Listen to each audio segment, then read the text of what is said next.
사무엘상 8번째 말씀 함께 나누겠습니다.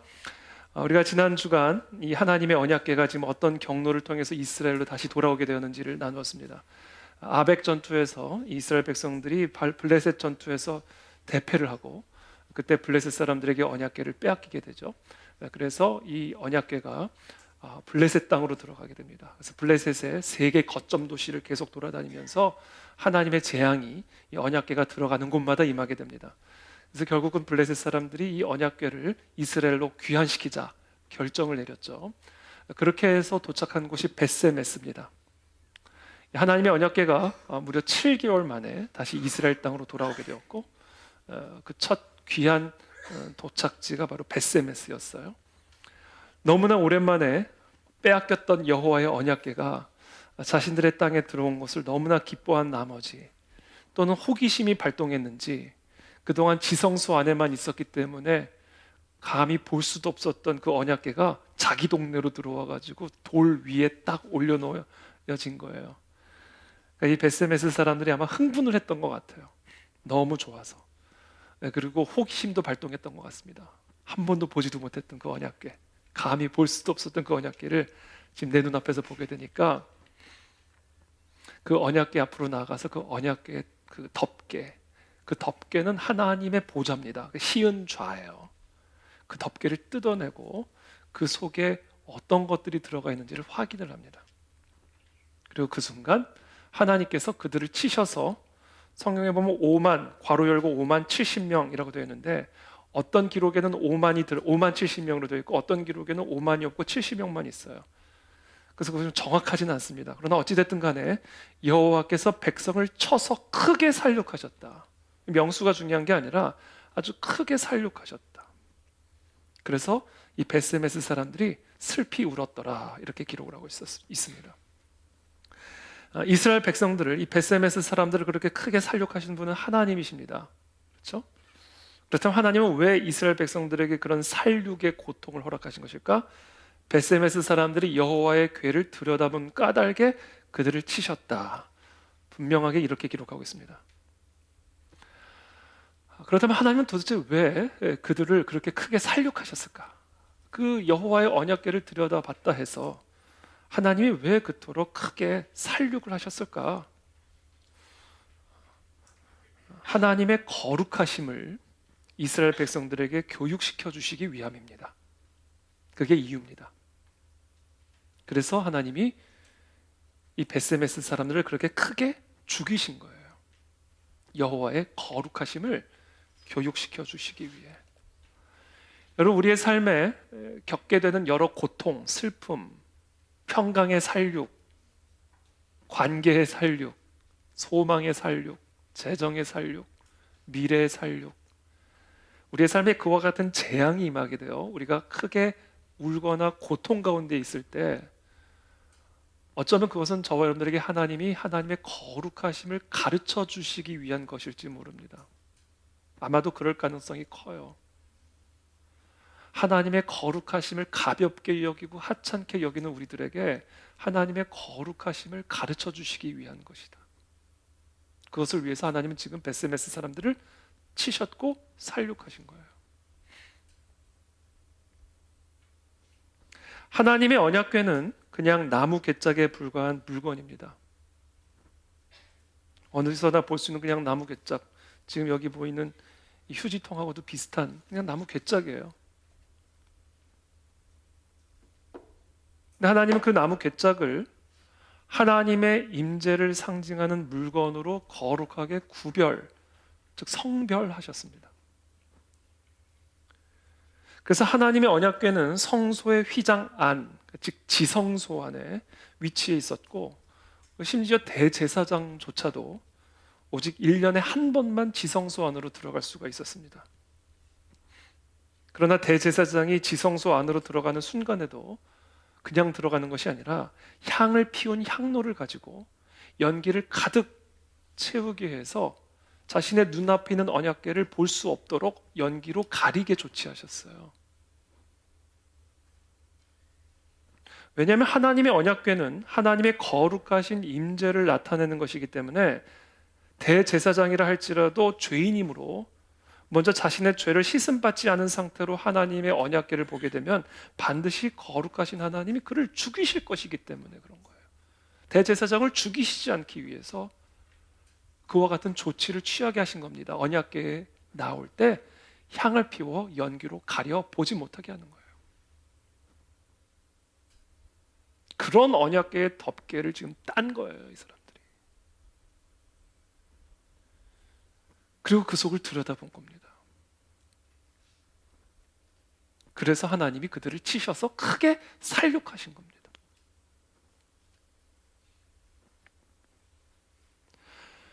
여러분, 우리가 하나님의 거룩하신 하나님의 그 거룩성을 정확하게 배울 수 있는 방법은요, 딱 하나예요. 하나님의 거룩하심, 추상적이잖아요. 거룩하심, 이게 도대체 뭘까? 느낌이 안 오잖아요. 거룩하신 하나님. 그 느낌을 주려고 막 목사님들이 이렇게 막 로브 그런 것도 입고, 저 한번 그거 입어보고 올라오고 싶어요. 거룩해 보이게. 쫙. 성전도 막 금으로 바르고 은으로 바르고, 단도 막 높이 세우고, 그렇게 해서 우리 안에 이 하나님의 거룩하심을 좀 이렇게 함양시키기 위한 여러 장치들을 하죠. 그런 걸 가지고 우리가 하나님의 거룩하심을, 뭐 도움은 될 수는 있어, 어느 정도. 그런 걸 가지고 우리가 하나님의 거룩하심을 제대로 알 수가 없습니다. 그걸 가지고 하나님의 거룩하심을 배우게 되면요, 우리 하나님은 금, 은으로 둘러싸인 궁전에서 사시는 분이고, 우리 하나님은 대단한 무슨 이런 로브를 입고 다니시는 그런 분으로 착각하게 돼요. 그게 도움은 줄 수 있지만 그것이 우리에게 하나님의 거룩하심을 가르쳐 주지는 않습니다. 하나님의 거룩하신 하나님의 그 거룩성을 우리가 정확하게 배울 수 있는 방법은 딱 하나예요. 죽음입니다. 죽음을 통해서만 우리는 하나님의 거룩성을 정확하게 배울 수 있어요. 살육을 통해서. 그것을 통해서만 우리는 거룩하신 하나님의 거룩성을 정확하게 배울 수 있습니다. 그거 외에는 다른 방법이 없어요.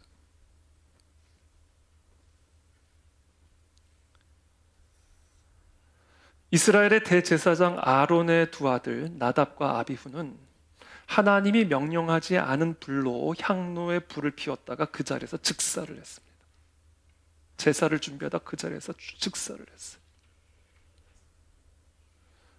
향로에 불을 피울 때는 여호와의 제단 위에 피워진 불로 향을 피워서 지성소 안으로 가지고 들어가라, 하나님이 그렇게 명령을 하셨어요. 그런데 이 아론의 두 아들 나답과 아비후는 뭐 불이 다 똑같은 불이지, 위불이나 저 모닥불이나 저 뭐 성냥불이나 불이 다 똑같은 불이지, 그러고는 그냥 아무 불이나 그냥 갖다 향로에 불을 붙이고 지성소로 들어가려다가 그 자리에서 그냥 즉사를 한 거예요. 하나님이 그 자리에서 그 두 아들을 죽이신 겁니다. 이 죽음을 통하여 거룩하신 하나님의 그 거룩하심을 가장 먼저 배워야 했던 사람은 대제사장 아론이었던 겁니다. 아마 아론은 평생 자신의 두 아들이 제사를 준비하다 즉사하는, 하나님이 그 자리에서 쳐서 죽이시는 그 상황에서 아마 평생 하나님의 거룩하신 하나님의 그 거룩성을 평생 마음에 간직하고 살아갔을 거예요. 두 아들의 죽음을 통해. 이게 하나님의 거룩하심이구나. 거룩하신 하나님의 거룩성은 죽음을 통해서밖에 배울 수가 없는 거구나. 내 두 아들의 죽음. 그것을 통해서 아론은 거룩하신 하나님의 거룩성을 배워야만 했던 겁니다. 우리가 하나님의 거룩하심을 가장 정확하게 배울 수 있는 방법은 하나밖에 없어요. 죽음이에요. 죽음. 그게 하나님의 거룩성입니다. 그래서 하나님이 나답과 아비후를 죽이시자마자 모세를 통해서 아론에게 이렇게 말씀하세요. 레위기 10장 3절입니다. 모세가 아론에게 이르되 이는 여호와의 말씀이라, 이르시기를 나는 나를 가까이 하는 자 중에서 내 거룩함을 나타내겠고 온 백성 앞에서 내 영광을 나타내리라 하셨느니라. 나를 가까이 하는 자에게 하나님이 명하시지 않은 거룩한 불을 가지고 나를 가까이 온 자에게 나는 그들을 죽임으로써 내 거룩함을 나타냈다. 거룩하신 하나님의 임재 앞에 서려고 하는 그들이 내가 명하지 않은 거룩하지 않은 불을 가지고 들어오다가 나의 영광을 그들에게 나타내었다. 그 말씀하시는 겁니다. 우리가 하나님의 거룩함을 배울 수 있는 방법은 하나밖에 없어요. 죽음이에요.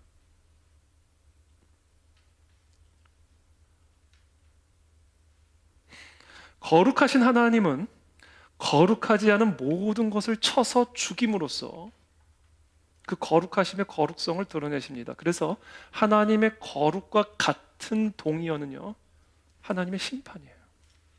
하나님의 거룩과 하나님의 심판은 동의어입니다. 거룩하지 않은 것을 완벽하게 살육하시는 하나님이 거룩하신 하나님. 그래서 하나님의 거룩과 하나님의 심판은 동의어예요. 그렇기 때문에 그 하나님의 거룩하신 임재 앞에서 우리 모두는, 여기 있는 모두, 저를 비롯한 우리 모두는 다 하나님의 살육을 당할 수밖에 없고,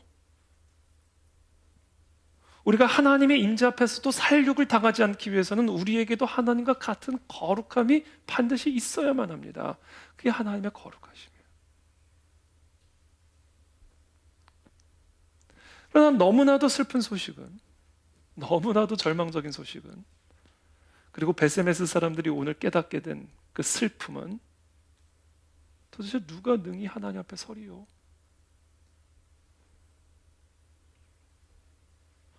우리 스스로의 힘으로는 절대로 하나님과 같이 거룩해질 수가 없으니 어떻게 우리가 하나님과 같이 거룩해지겠어? 그러니까 도대체 누가 능히 하나님 앞에 서리요? 누가 능히 하나님의 임재 앞으로 들어가리요? 그 순간 우리는 다 살육을 당할 텐데, 영원한 지옥이 하나님의 임재인데, 그들에게는, 우리들에게는 거룩하지 않은 우리들에게 하나님의 임재는 영원한 지옥으로 임하는데, 도대체 누가 그 하나님의 임재 앞에 서리요? 그 사실을 우리에게 가르쳐 주기 위해서 우리에게 허락하신 것이 바로 여호와의 율법입니다. 여호와의 율법은 우리가 하나님과 같이 거룩해지기 위해서 우리가 반드시 따라야만 하는 행동 지침이에요. 하나님이 우리에게 율법을 이스라엘 백성들에게 율법을 주셨는데, 우리는 그 율법을 하나도 빠짐없이 정확하게 지킬 때, 근데 그것이 예수님에 의해서 더 정확하게 설명되어지는데, 그 여호와의 율법을 외관적으로 행하는 것뿐만 아니라 이 마음으로도 정확하게 그 여호와의 율법을 정확하게 지킬 때, 마음과 육체가, 그때 우리는 하나님과 같이 온전해져서 그 거룩하신 하나님의 임재 안으로 들어가게 되는 거예요. 능히 설 수가 있게 되는 거예요. 그게 바로 여호와의 율법이에요. 근데 우리 가운데 그 율법을 완벽하게 지킬 수 있는 사람은 단 한 사람도 없습니다.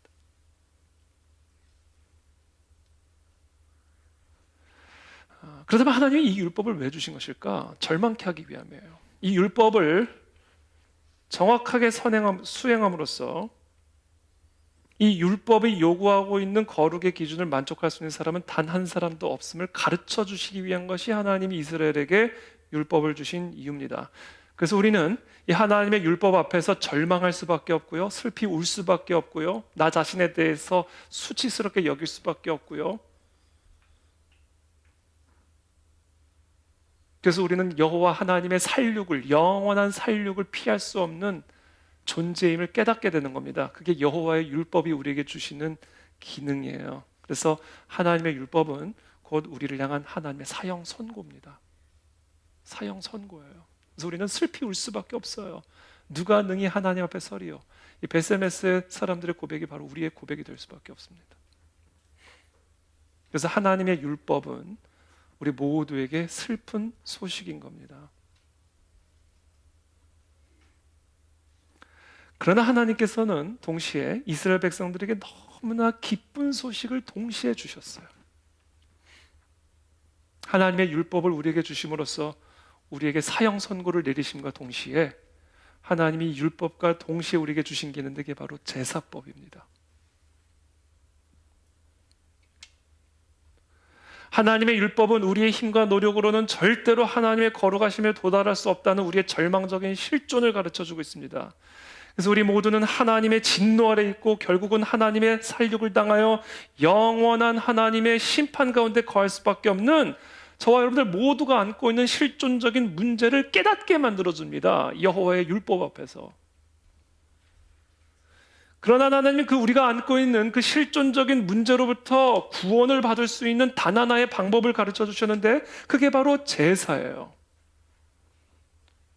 여호와의 명령하신 제사를 통해서 우리는 모두가 죄를 깨끗이 씻음받게 되고 하나님의 거룩을 소유하게 되어서 하나님의 진노와 심판으로부터 구원을 받고 그 하나님의 임재 안으로 들어가 우리를 치유하시고 우리를 살리시고 우리에게 능력을 주시고 영원한 전능하신 하나님의 나라를 누리게 하신다.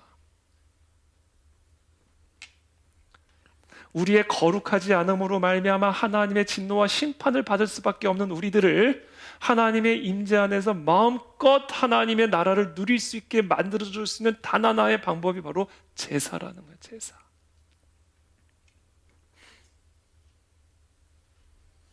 하나님께서 이스라엘 백성들에게 명령하신 제사 시스템의 핵심, 그것은 바로 대속입니다.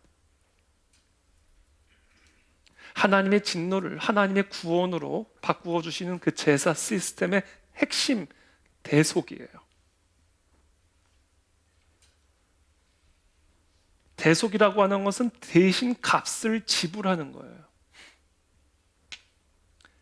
양이나 염소와 같은 동물들에게 우리의 죄를 전가시키는 겁니다. 그래서 하나님은 대제사장에게 양이나 염소의 머리에 안수를 함으로 이스라엘 백성들의 죄와 대제사장의 모든 죄가 이 양이나 염소, 이 동물에게 전가되게 하셨어요. 그리고는 이 동물을 살육하게 하셨습니다. 그렇게 함으로써 우리가 받아야 할, 우리의 죄로 말미암아 우리가 받아야 할 하나님의 살육을 그 동물이 나를 대신해서 받게 하신 거예요. 그래서 그 제물을 화목 제물이라고 부르는 겁니다. 내가 받아야 할 하나님의 진노를, 나의 모든 죄를 전가받은 이 동물을 살육함으로써 이제 나는 하나님과 화목하게 되어 하나님의 그 거룩하신 임재 앞에 능히 서게 된 거예요. 그것을 가능하게 만들어준 그 제사 시스템의 대속 제물을 그래서 화목 제물이라고 부르는 겁니다. 생각해 보세요. 이게 얼마나 간편하고 은혜로운 시스템입니까? 바로 이 대속 시스템이 하나님께서 이스라엘 백성들의 모든 죄를 씻어내시고 그들을 하나님의 거룩한 백성이 되게 하셔서 그 거룩하신 하나님께서 그들 가운데 임재하심으로 그들의 하나님이 되셔서 그들에게 영원한 생명이 들어가고 권능이 들어가고 치유가 흘러 들어가고 하나님의 나라의 온갖 풍성한 잔치적인 삶이 우리 가운데 회복되게 하시기 위해 이 이스라엘 백성들에게 명령하신 시스템이에요. 제사 시스템. 여러분, 그 제사를 통해서 우리에게 치유가 임하게 될 겁니다. 그 제사를 통해서 하나님의 권능이 우리의 삶에 임하게 될 것이고 광야에 길이 나고 사막에 강을 내시는 하나님의 새 일이 바로 이 제사를 통해서 우리의 삶에 임하실 수가 있는 거예요.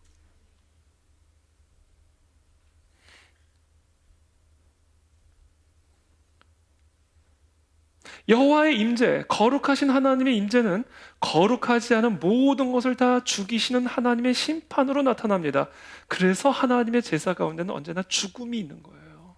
언제나 피가 있는 거예요. 하나님의 거룩은 죽음으로만 나타날 수가 있어요. 그러나 그것이 나의 죽음이 아니라 나의 피가 아니라 나의 죄를 전가받은 대속제물의 죽음이고 대속제물의 피인 거예요. 이게 대속 시스템이에요. 하나님이 우리에게 주신. 그래서 이 시스템이 복음이고 기쁜 소식인 겁니다. 이 하나님의 제사는 그래서 하나님의 심판을 하나님의 은혜로 변화시키는 변환 시스템이에요. 하나님의 진노가 제사를 통해 하나님의 은혜로 나오는 거예요.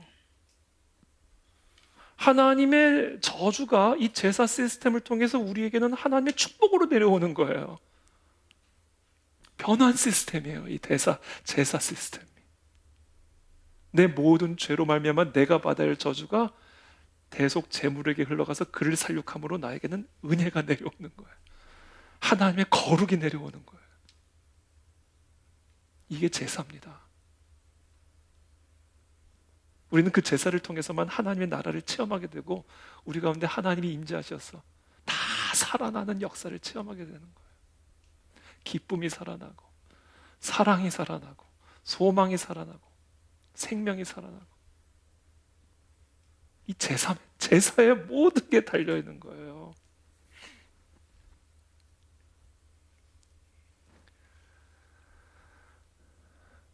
그게 바로 십자가 제사입니다. 여러분. 저는 우리 그 안에 진리교회가 오늘 예배 가운데 이 십자가를 높이기를 축복합니다.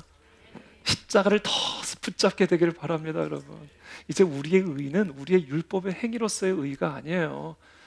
그리스도의 의가 나의 의예요. 그래서 우리는 그 십자가만을 자랑하는 겁니다. 나답과 아비후는 바로 그 제사를 함부로 대하다가 그 자리에서 즉사당한 거예요. 엘리 제사장의 두 아들 홈니와 비느하스도 그 여호와의 제사를 함부로 대했다가 블레셋의 칼에 맞아 죽게 된 겁니다. 그게 다 우리의 실존이에요. 여호와의 제사가 없으면 우리가 다 그런 운명입니다. 그 제사 때문에 우리가 다 살게 된 거예요. 하나님의 자녀가 되는 권세를 얻게 된 겁니다. 바로 그 제사 때문에.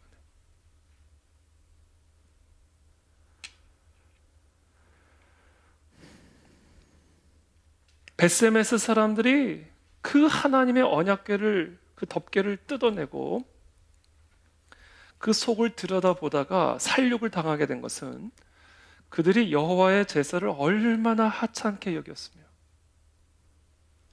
여호와의 거룩하심에 대해서 얼마나 무지했었는지를 여실히 보여주고 있는 사건이에요. 하나님의 언약궤는 그냥 나무 궤짝이기는 하지만 하나님께서 거룩하게 구별하신 거룩한 궤짝이에요. 그것을 우리는 성물이라고 부르는 겁니다. 그런 성물에 대한 그들의 부주의하고 불경한 행동은 거룩하신 하나님과 거룩하신 하나님의 제사에 대한 불경한 태도를 의미하는 것이기 때문에 제사 없으면 다 살육당한다니까요. 그게 하나님의 거룩이라니까요.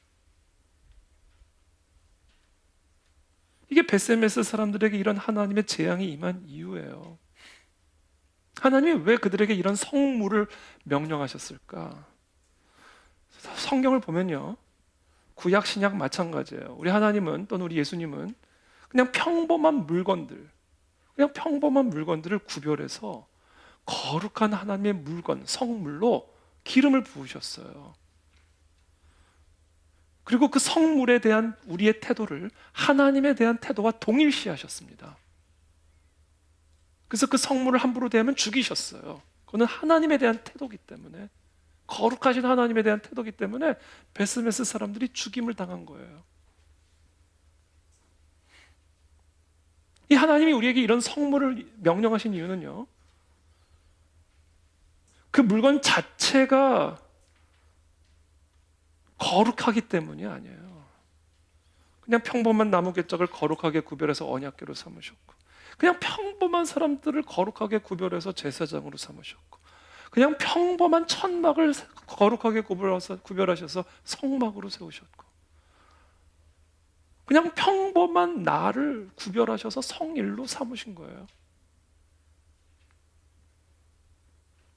하나님이 그렇게 명령하신 이유는 그 물건, 그 사람 또는 그 나를 신격화시키기 위한 게 아니에요. 그건 미신이에요.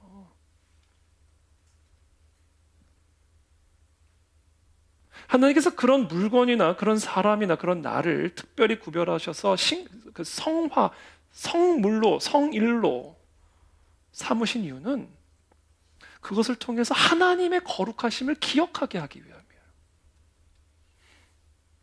그 사람, 그것, 그 날이 거룩해서가 아니에요. 그것을 거룩하게 명령하신 그 하나님의 거룩성을 항상 잊지 않게 하기 위한 겁니다.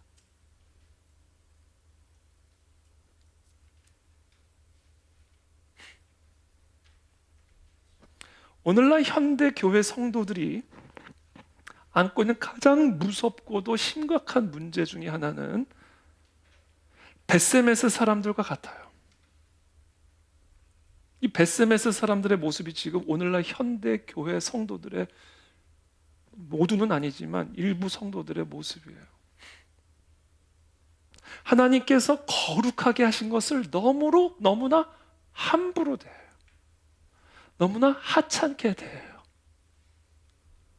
그래서 하나님의 거룩하심에 대한 경건한 두려움이 그 마음 안에 전혀 없어요. 이게 진짜 두렵고도 심각한 문제입니다. 그것이 바로 우리의 가정에 재앙이 임하게 되는 이유고요. 그것이 우리의 사업터에 재앙이 임하게 되는 이유고요.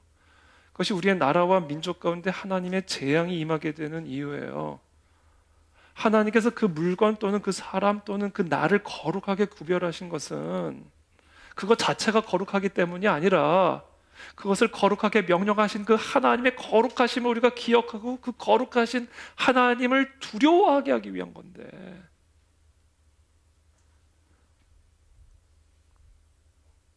난생 처음 보는 언약궤를 보고는 야, 저 뚜껑 따보자.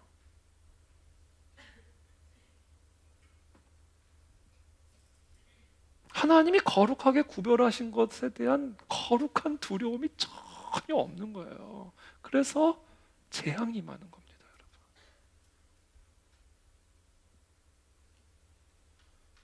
하나님의 거룩함을 가르쳐 주시기 위함이에요. 그 거룩하신 하나님에 대한 경건한 두려움의 불을 지펴주기 위함이에요.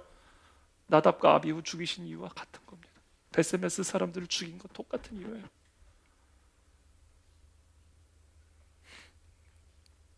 성경을 보면, 구약에서 신약 성경 전체를 보면 하나님께서 우리들에게 그 하나님의 그 거룩하심을 이해하고 두려워하고, 그래서 그 하나님의 그 제사를 생명처럼 우리의 삶에 붙들게 하기 위해서, 제사를 멸시하지 않게 하기 위해서, 십자가의 복음을 멸시하지 않게 하기 위해서, 이 십자가의 은혜를 망각하지 않게 하기 위해서 하나님께서 저와 여러분들의 삶에 명령하신 성물들이 있어요. 그 성물들에 대한 여러분들의 태도를 오늘 점검하게 되기를 바랍니다. 그게 여러분들이 하나님에 대한 태도예요. 거룩하신 하나님에 대한 태도입니다. 그것을 거룩하게 하신 하나님에 대한 태도가 하나님이 거룩하게 하신 그것에 대한 태도랑 동일한 거예요. 첫 번째,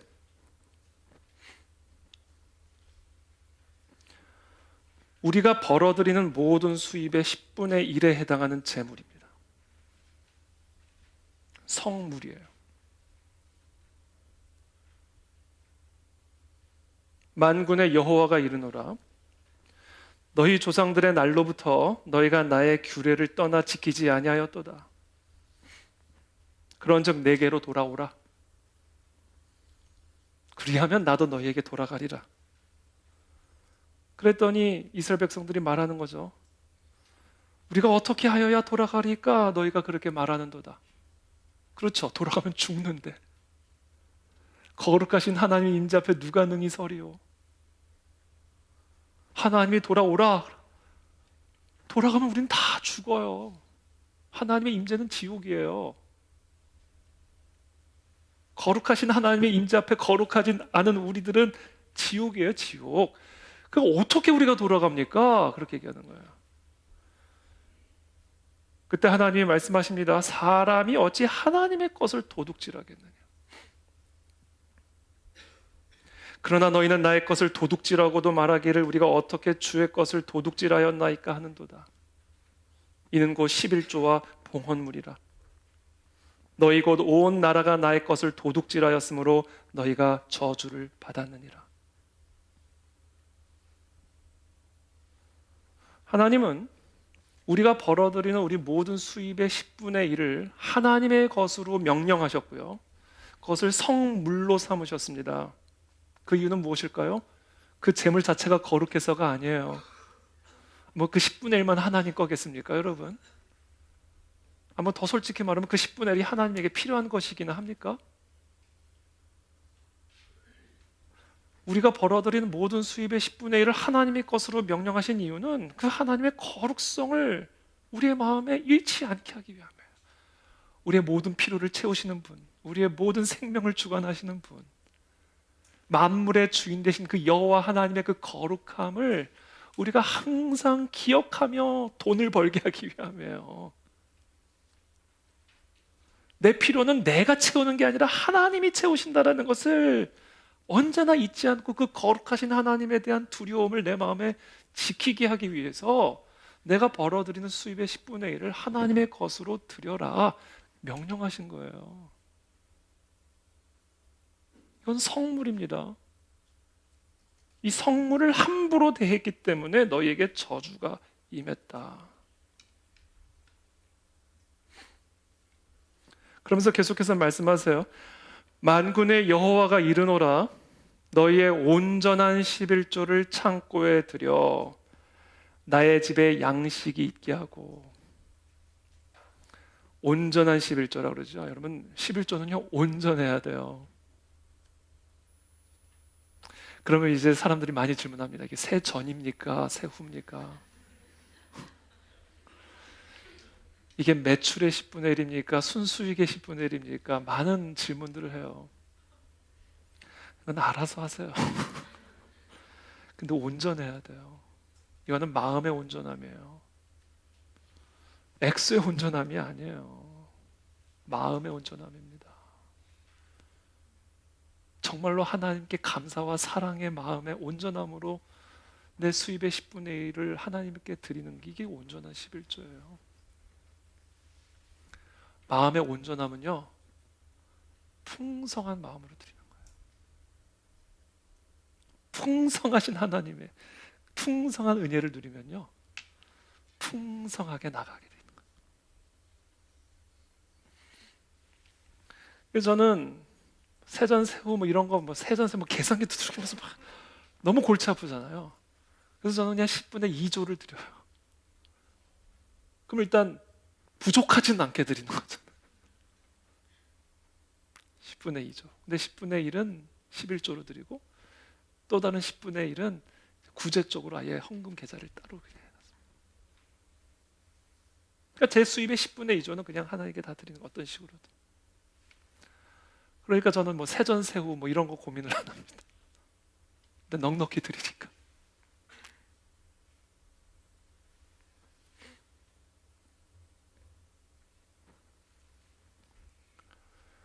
그러면서 이렇게 말씀하세요. 온전한 11조를 창고에 들여 나의 집에 양식이 있게 하고 그것으로 나를 시험하여. 시험을 해봐. 모르겠어요. 제가 아는 범위 내에서 성경 전체에서 하나님이 백성들에게 나를 한번 시험해봐라 말씀하신 구절은 이 구절이 전부인 거, 이 구절이 유일한 것 같아요. 모르겠어요. 또 다른 구절이 있는지. 그러나 제가 아는 범위 내에서는 이게 유일합니다. 나를 좀 시험해봐라. 시험해봐라. 내가 하늘 문을 열고 너에게 복을 쌓을 곳이 없도록 붙지 아니하나 보라. 만군의 여호와가 이르노라 내가 너희를 위하여 메뚜기를 금하여 너희 토지 소산을 먹어 없애지 못하게 하며 너희 밭의 포도나무 열매가 기한 전에 떨어지지 않게 하리니 너희 땅이 아름다워짐으로. 이게 무슨 얘기예요? 너가 너희의 재물의 10분의 1을 거룩하게 구별하여 하나님께 드림으로 하나님의 그 거룩하심을 네 마음에 인정하지 않고 그 하나님의 거룩하심을 두려워하는 마음을 갖지 않으면 네가 열심히 올 한 해 수고한 곡식에게 가서 메뚜기가 다 먹어버리게 할 것이고 다 헛수고가 되게 할 것이고 너희가 열심히 포도나무를 해서 열매를 맺은 거가 다 기한 전에 다 땅에 떨어져 가지고 들짐승이 다 먹어 없애버리게 할 것이다. 하나님의 거룩하심을 무시한 대가다. 우리가 수고한 게 다 헛수고가 되어 하나님의 거룩하심을 하찮게 여기면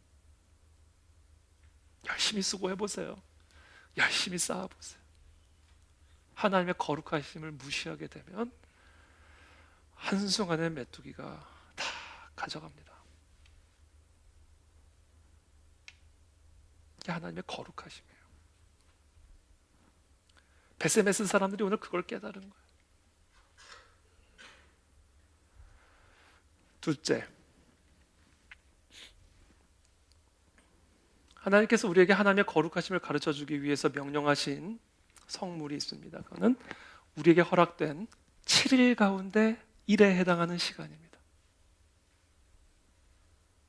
168시간 일주일 가운데 24시간. 그냥 평범한 날이에요. 그냥 평범한 매일같이 돌아가는, 해가 뜨고 해가 지고 그렇게 매일 돌아간 날이죠. 근데 하나님은 그것을 딱 7일로 나누셨어요. 신기하죠? 그냥 똑같은 날 그냥 계속 돌아가는 거예요, 이걸. 근데 그냥 매일같이 그냥 계속해서 반복되는 그 날을요, 10일로 자르지도 않고 15일로 자르지도 않고 7일로 자르셨어요. 7일로. 그리고 그 7일 가운데 하루를 거룩하게 구별하여 드리게 하셨습니다, 하나님에게. 안식일을 기억하여 거룩하게 지키라. 안식일을 기억하여 거룩하게 지키라. 이게 무슨 얘기예요? 하나님께서 우리에게 허락하신 그 모든 시간을 하나님이 그 7일 가운데 하루를 거룩하게 구별하셨다. 그래서 그 날을 통하여 그 날의 주인이 되시는, 아니 우리의 모든 시간들의 주인이 되시고 주관자가 되시는 그 하나님의 거룩하심을 두려워하라. 일상에서 그냥 매일같이 반복되는 바쁜 삶 속에서 그냥 달려가는 너희들이 일주일에 하루를 딱 떼어놓고 멈추고 우리의 시간을 주관하시는 하나님, 우리의 생명과 호흡을 주관하시는 그 하나님의 거룩하심 앞에 경건한 두려움으로 나아가라. 그 얘기예요. 우리가 살고 싶다고 사는 게 아니잖아요. 그럼 내일이 올지 안 올지를 누가 알아요?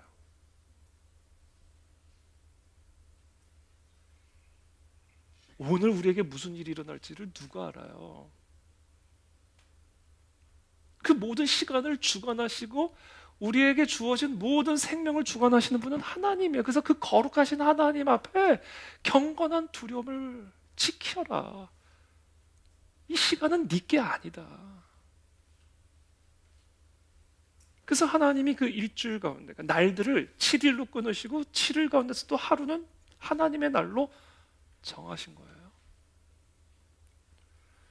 엿새 동안은 힘써 네 모든 일을 행할 것이나 일곱째 날은 네 하나님 여호와의 안식일인즉 너나 네 아들이나 네 딸이나 네 남종이나 네 여종이나 네 가축이나 네 문 안에 머무는 객이라도 아무 일도 하지 마라. 아무 일도 하지 말라 이야기는요, 아무 일도 하지 말고 가만히 있으라는 얘기가 아니에요. 가만히 있는 것도 여러분, 그것도 일이에요. 이게 얼마나 힘든 일이에요. 아무것도 안 하고 가만히. 네? 그냥 가만히 들어 누워 있어 보세요. 한 30분, 1시간은 편안하고 좋죠. 2시간, 3시간 누워 계셔 보세요. 그것도 일이에요. 보통 힘든 고단한 일이 아니에요. 그러니까 아무 일도 하지 말라 그 얘기는요, 아무 일도 하지 말라는 얘기가 아니에요. 그것을 유대인들은 율법화해가지고 뭐 일정 이상 걷지도 못하게 만들고, 이스라엘에 갔더니 엘리베이터가 안식일에는 움직이지를 않아요. 움직이지를 않는 게 아니라 작동을 안 해요. 눌러도 작동을 안 해요. 매층 서요. 이 누르지 못하게, 일이니까. 이거는 안식일의 개념을 완전히 왜곡시키는 거예요.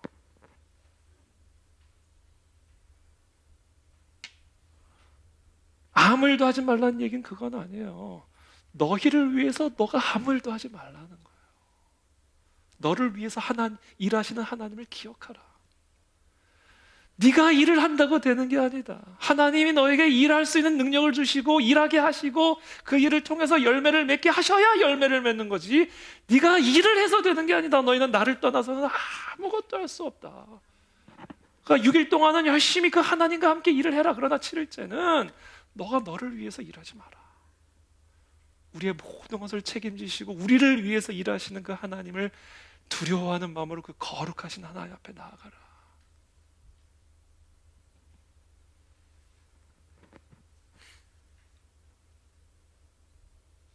여러분 이것을 점검하셔야 돼요. 성물, 성일. 오늘날 현대 교회와 성도들의 정말로 무서운 문제, 이것을 하찮게 여기죠. 그냥 나무 개짝인 줄 알고 야, 저 뚜껑 한번 따보자. 똑같은 거 뱉으면서 그냥 날이야, 그냥 날. 월화수목금토일.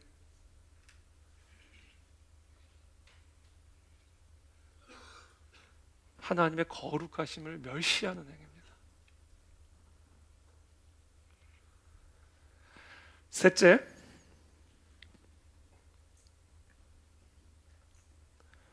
우리 가운데 거룩하게 구별되게 세움을 받은 맏아들을 구별되게 세워야 돼요. 맏아들을. 민수기 3장 12절부터 13절 우리 함께 읽어보겠습니다. 시작.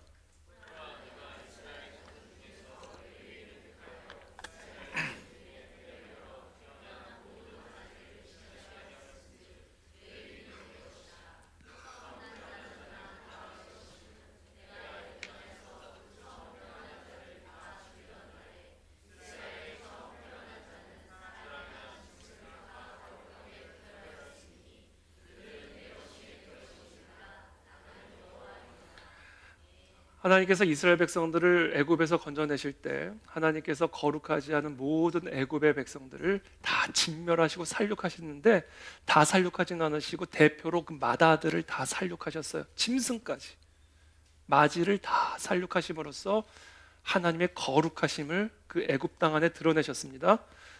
이스라엘 백성들도 마땅히 그 애굽 땅에서 똑같이 애굽 사람들과 함께 살았기 때문에 그 애굽 사람들과 동일한 운명을 맞이하였어야만 하지만, 하나님은 이스라엘 백성들에게 유월절 제물의 피를 문설주에 바르라, 내가 그 피를 보고 넘어가리라. 그래서 동일하게 애굽 언어를 썼고 애굽 문화 속에서 애굽 사람들과 함께 살았던 이스라엘의 맏아들만큼은 죽지 않고 살았어요.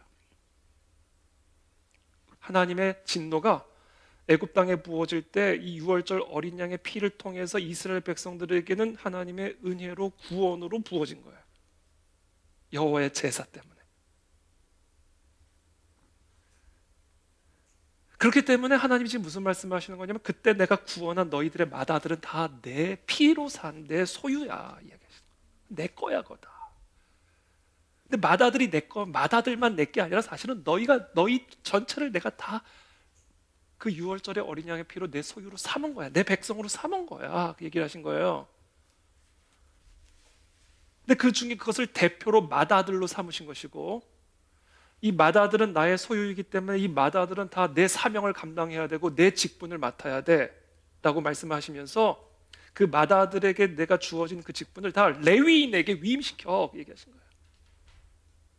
그러니까 이스라엘 백성들의 이 레위인들은 하나님께서 이스라엘을 애굽에서 구원하실 때 구원하신 그 모든 맏아들, 하나님의 소유된 맏아들이 감당해야 할 여호와의 직분을 다 위임을 한 거예요.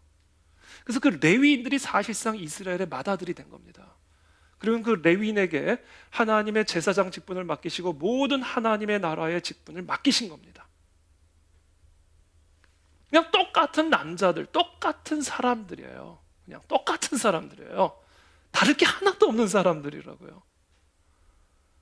근데 하나님이 그 사람들을 특별하게 구별하여 세우시고 기름을 부으시고 여호와의 제사장 직분을 감당하게 하셨단 말이에요.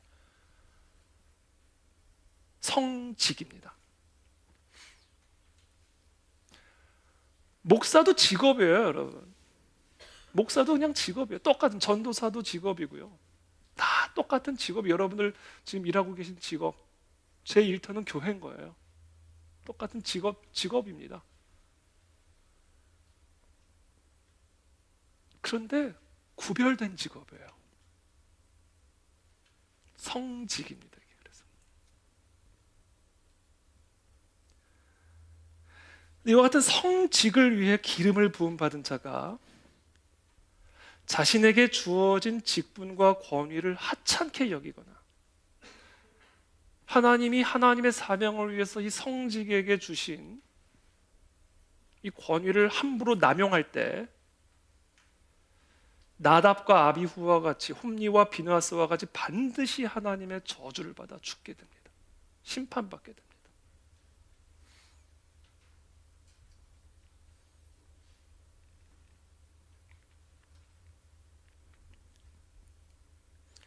또한 성직으로서 하나님의 기름 부음 받은 자의 직분과 권위를 하찮게 여기거나 그것을 함부로 대할 때 그때 고라 일당과 미리암과 같이 하나님의 저주를 받게 됩니다.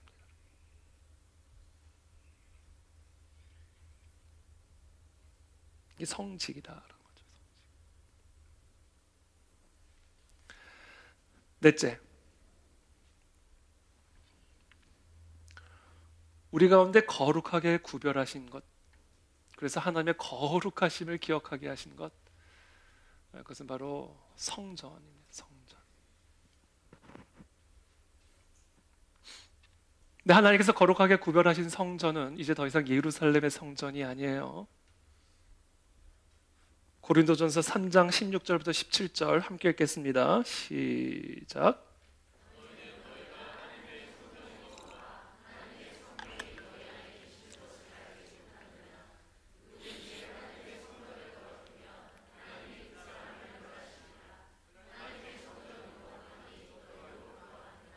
뭐가 성전이라고 말씀하세요? 너희가 하나님의 성전이다. 지금 저 이제 예루살렘에 저기 서 있는 성전은 더 이상 성전이 아니에요. 그거 뭐 물론 역사적 가치가 있지만 그거 없어져도 아무 상관없는 거예요. 뭐라고요? 너희가 하나님의 성전이라고 그러는데 왜 자꾸 엉뚱한 성전을 가지고 고민하고 힘을 씁니까? 너희가 하나님의 성전이라죠. 그러니까 구약의 하나님의 성전과 성막, 성소가 가르쳐주는 바는 바로 그 구약 시대에 그렇게 성소를 거룩하게 여겼고 성전을 그렇게 더 거룩하게 여겨서 함부로 그 성전을 더럽혔다가는 하나님의 살육이 임했듯이 이제 너희의 육체가 너희의 성전이다 그 얘기하시는 거예요. 그래서 정말 우리가 하나님의 거룩하심을 두려워한다면 우리의 육체가 그 거룩하신 하나님이 거하시는 성전이라는 사실을 기억하고 이 육체를 지켜라. 구별되게. 이 육체를 함부로 더럽히지 마라.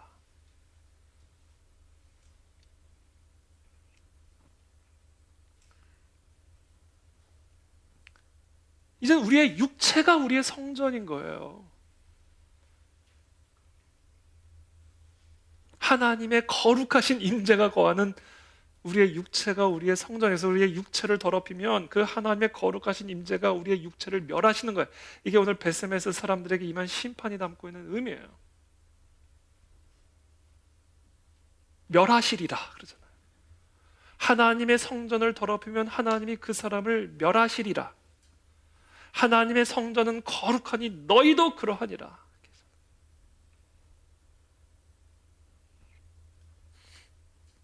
우리의 육체를 거룩하게 지키려면요, 뭘 지켜야 되는가? 우리의 생각을 거룩하게 지켜야 돼요. 예레미야서 6장 19절 말씀 함께 읽겠습니다. 시작.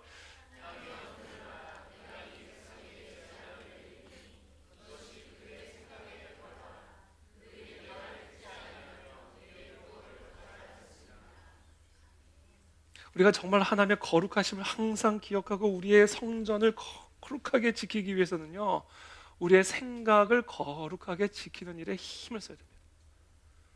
하나님의 말씀을 날마다 주야로 묵상하고 그 하나님의 말씀을 따라가고 그 하나님의 율법 앞에서 나의 연약함과 더러움을 날마다 바라보며 날마다 그 제사 시스템, 십자가 제사 시스템이 내 삶의 중심에 있게 함으로 나의 생각이 언제나 그 하나님의 거룩하심을 묵상하고 십자가를 묵상해야 됩니다.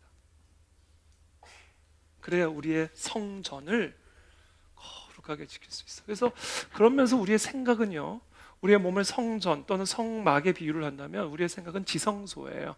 하나님의 언약궤가 들어가 있는 지성소. 이 지성소가 더럽혀지면 성소는 멸해지는 겁니다. 성전은 멸해지는 거예요.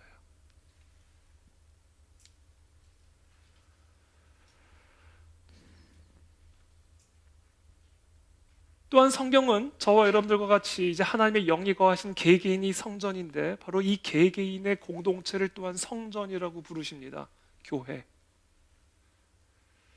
사도 바울은 그리스도의 몸된 교회, 우리 각자의 거룩한 성전들의 연합으로 이루어진 그리스도의 몸, 그리스도의 몸을 교회라고 부르셨어요. 그것을 성전에 비유를 하셨습니다. 에베소서 2장 20절부터 22절 함께 읽겠습니다. 시작.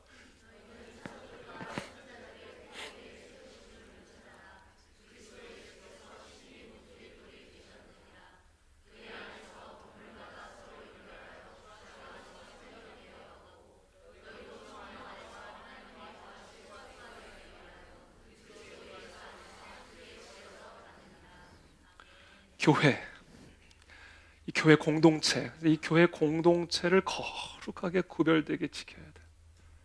이 교회 공동체를 더럽히는, 훼손하는 것은 하나님의 거룩하신 몸을 훼손하는 일입니다. 그래서 우리는 어떻게 쓰는지 이 교회 공동체를 거룩하고 구별된 그리스도의 몸으로 지키는 일에 힘을 써야 돼요. 상처를 주지 말아야 돼요. 사랑과 섬김과 연합. 저는 우리 모두가 서로가 서로를 다 그냥 사랑하게 되기를 바랍니다. 그냥 누구를 봐도 다 이뻐 보이게 되기를 축복합니다. 누구를 봐도 그냥 다 귀해 보이는 거예요. 저를 한번 귀하게 봐주세요. 서로 한번 귀하게 보시길 바랍니다. 당신은 귀하십니다. 귀하신 분이십니다. 진짜로, 진짜 전심으로. 너무 지금 제가 딱 봐도 너무 형식적이에요. 진짜 귀하십니다. 네. 끝까지 안 하시는 분들은 정말 우리가 서로가 서로를 내 몸이잖아, 내 몸. 그리스도의 몸. 진짜 귀하게 여기는 거예요. 진짜 사랑하는 거죠. 그게 이 그리스도의 몸을 거룩하게 구별하게 지키는 거예요. 저는 순모임 안에서 그런 교제가 일어나게 되기를 축복합니다. 또 순을 넘어서 우리가 서로가 서로를 그렇게 귀하게 여기고 사랑하고 그렇게 우리가 한 몸이 되는 일에 힘을 쓰는 것, 그것이 바로 그리스도의 몸된 교회를 거룩하게 구별되게 하는 거예요. 그 가운데 하나님의 영이 임하시는 겁니다. 다섯째, 마지막입니다. 우리 가운데 거룩하게 구별하신 음식이 있어요. 그것을 성찬이라고 부릅니다. 고린도전서 11장 26절부터 30절 함께 읽겠습니다. 시작.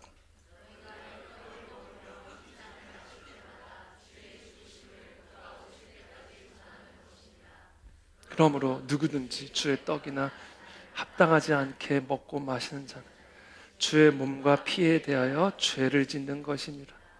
사람이 자기를 살피고 그 후에야 이 떡을 먹고 이 잔을 마실지니 주의 몸을 분별하지 못하고 먹고 마시는 자는 자기의 죄를 먹고 마시는 것이니라. 그러므로 너희 중에 약한 자와 병든 자가 많고 잠자는 자도 적지 아니하니. 이게 뭐냐면 고린도 교회 안에, 참 고린도 교회가 참 여러 어려움들이 많은 교회였는데 이제 주의 만찬, 주의 성찬을 하는데 그냥 막 먹은 거예요. 이게 무슨 의미인지도 모르고. 예수님께서 마지막 그 날에 만찬을 하시면서 그냥 평범한 빵이에요. 그냥 밀가루로 만든 빵이라고요. 그냥. 근데 그 빵을 가져다가 거룩하게 구별하시고 이 빵은 내 몸이다 이렇게 말씀하셨어요. 그리고 또 포도주를 드셨어요. 이거는 그냥 아무나 어디서나 누구나 마실 수 있는 혼인 잔치에서도 먹을 수 있고 그냥 뭐 어디서나 먹는 그냥 평범한 포도주예요. 근데 그 포도주를 딱 드시고는 이 포도주는 내 피다. 내가 너희를 위해 찢기는 나의 살이고 내가 너희를 위해서 흘리는 나의 피다. 너희의 모든 죄를 내가 다 전가받아 내가 너희를 대신하여 십자가의 제물로 드려지는 살이요 피다. 그리고 이 살과 피로 말미암아 너희는 나의 거룩을 입게 되었고 그래서 하나님의 진노를 받아야 너희들이 하나님의 은혜와 자녀가 되는 권세를 얻게 되는 그 양식이다. 근데 그 의미를 전혀 생각하지 않고 그냥 자기 배를 채우기 위해 먹고 마신 거예요. 이것을 먹고 마심으로 내가 너희를 위해 찢긴 이 살과 언약의 피를 항상 기념하라.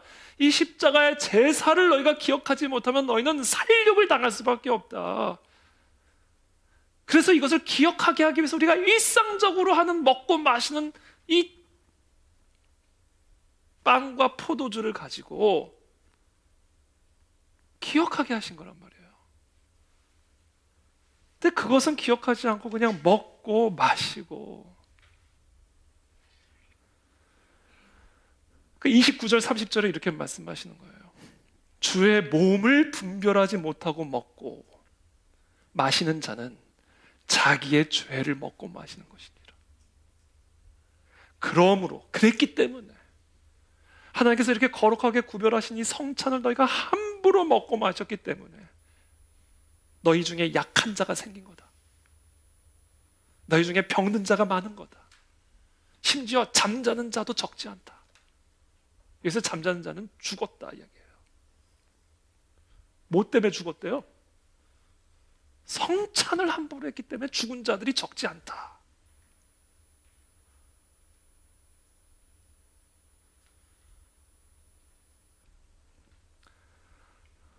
이게 베세메스 사람들의 살육을 통해서 지금 우리에게 가르쳐 주시고 있는 바입니다.